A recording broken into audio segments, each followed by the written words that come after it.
There can be little doubt about the importance of telecommunications in today's organizations. It really defines the scope of business, the way we interact with each other, and it would be useful probably to get an idea of the way telecommunications works and some of the interactions that are caused by the implementation of these systems. We take a look at this telecommunications diagram dated August 30th, 1989. So this is a 20-year-old network for a large oil company here in Houston. Each one of the ovals represents one or more local area networks. So if we're sitting in one of the buildings in the lower right-hand corner, and we call up our IT support desk and say, is the network down? The IT department is going to want to know, well, exactly which network are you talking about? We're going to fast forward to a network diagram in more recent times. This is about 3 years old. We fast forward to a telecommunications network about 3 years old, and now each one of the boxes that's represented here is not a local area network, but it represents an entire campus or a building. Our networks have gotten so big that they can't all fit on a single piece of paper, and that is an indication of how they've grown. So we start looking at the way telecommunications works. We tend to divide up its impact on kind of a 2-by-2 matrix, having to do with time and place. So if we're looking at face-to-face communication, that's our traditional. Everybody have a meeting and meet face-to-face. They're at the same time in the same place. If we look at different places at the same time, that would be video teleconferencing, a telephone call, something where both or all of the parties are online at the same time, but just in different places. Email is an example of asynchronous distributed communication, where we're communicating at different places and at different times. The last area is different times, but in same place. This is the next frontier, and this has to do with location-based computing, and is all wrapped up in I'm going to be able to contact you about some matter when you get to a certain place. And location-based services are really about to take off. But we can add a z-axis, if you will, looking at any individuals, small groups that have a particular task, affinity groups who coalesce around a particular topic or interest, functional groups which tend to be within our organizations in terms of organizational function.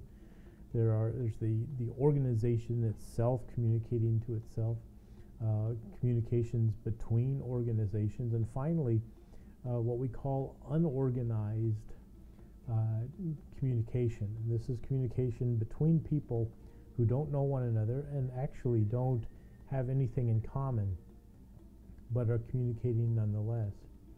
As we start looking at how communication works, it's important to understand that the way we communicate is limited by the physical nature of the communication system. The slide that you're looking at now says bits have length. If we take a look at the very top row, we see the speed of light. It's 186,000 miles per second. Going down the third column, if I focus on the number 10 million, and we say 10 million bits per second, what that translates into is I communicate through a telecommunications network using either light or electrons. The size of each one of those bits, which is traveling, we'll say, at the speed of light, is 98.21 feet long.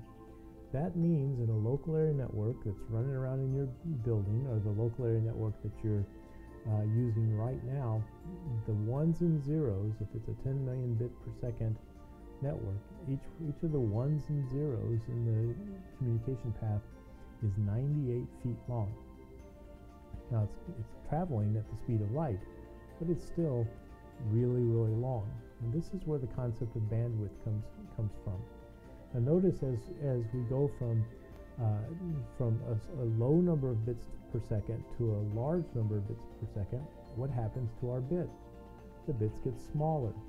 That's an important thing to keep in mind, that bits have length, but we aren't changing the speed that we're transmitting. We're changing the length of the bit, and that's how communications works. Now when I hook my computer up to another computer using the internet, if I'm using an old internet addressing scheme called IPv4, I'm using a 32-bit number to address my computer. 2 to the 32nd is about 4.2 billion. This is the maximum number of addresses using the old internet addressing scheme. But that's not enough, is it? We need a lot more addresses. So a new addressing scheme was created called IPv6. That uses 128-bit addressing. How big is 102 to 128?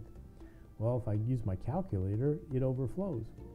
So we're going to do it a little bit differently. And I used a big computer to come up with, this is what the number of addresses using the new internet addressing scheme.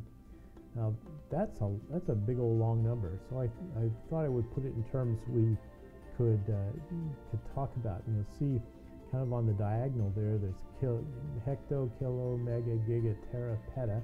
And those may be terms like gigabyte and megabyte that we're used to. But then as the number gets longer, we start talking about things we're not used to. Exa, hepa, ada, nia, dia, una, and non. The non is kind of a Latin for there is none. The number is so large that there really isn't a way to describe it. Now, if we assume that there's say 10 billion or 100 billion or 999 billion people on the face of the earth, what you see circled there is the number of internet addresses each person on earth would have using IPv6. So that means that your house, your car, your air conditioning system, your refrigerator, your left tennis shoe and your right tennis shoe, each one of these could have its own internet address. This has substantial implications for the way the world is going to work, the way our companies are going to work, and the way we're going to do business. As we move from IPv4 to IPv6, we have the potential to connect everyone in the world to everyone else, and that's just going to be good business.